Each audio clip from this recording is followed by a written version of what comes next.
আরজিকর কাণ্ডে এবার আরও বড় পদক্ষেপ।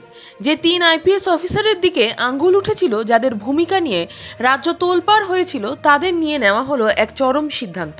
বিনীত গোয়েল, ইন্দিরা মুখোপাধ্যায় এবং অভিষেক গুপ্ত, এই 3 প্রভাবশালী পুলিশ কর্তার শাস্তির মেয়াদ কি আরও বাড়ল? হ্যাঁ, রাজ্য রাজনীতিতে তোলপাড় ফেলা এই মামলার ফাইল নতুন করে খুলতেই এবার রাজদণ্ড নেমে এলো সরাসরি পুলিশের শীর্ষস্তরে।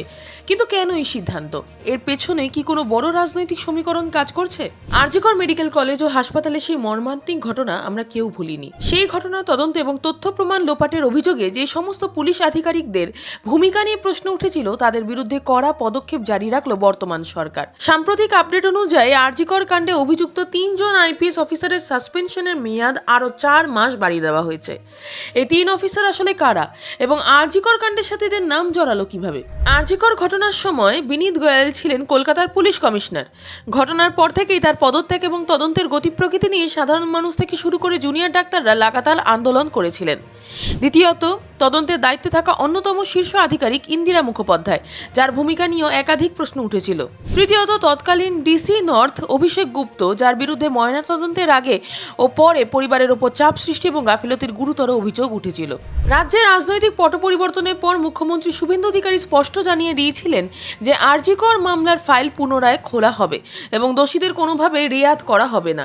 সেই প্রতিশ্রুতি মতোই এই 3 অফিসারকে প্রথমে সাসপেন্ড করা হয়েছিল এবং এবার সেই সাসপেনশনের মেয়াদ আরও বাড়িয়ে দেওয়া হয়। এখন প্রশ্ন হচ্ছে, এই 4 মাসের মেয়াদ বৃদ্ধির তাৎপর্য কি?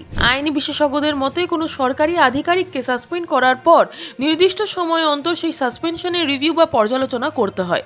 এই 3 আইপিএস এর ক্ষেত্রে তদন্তের গভীরতা এবং সংবেদনশীলতা বিচার করে এই মেয়াদ বাড়ানো হয়েছে। এর অর্থ স্পষ্ট, তদন্তকারী সংস্থা বা বর্তমান প্রশাসন এই অফিসারদের এখনই ক্লিন চিট দিতে নারাজ।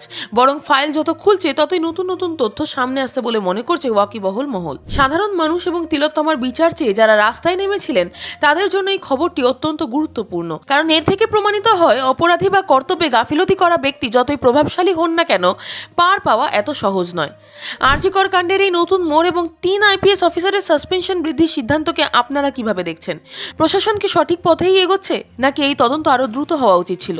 আপনাদের মতামত নিচের কমেন্ট বক্সে অবশ্যই জানান। ভিডিওটি ইনফরমেটিভ মনে হলে লাইক শেয়ার করতে ভুলবেন না। দেখতে থাকুন।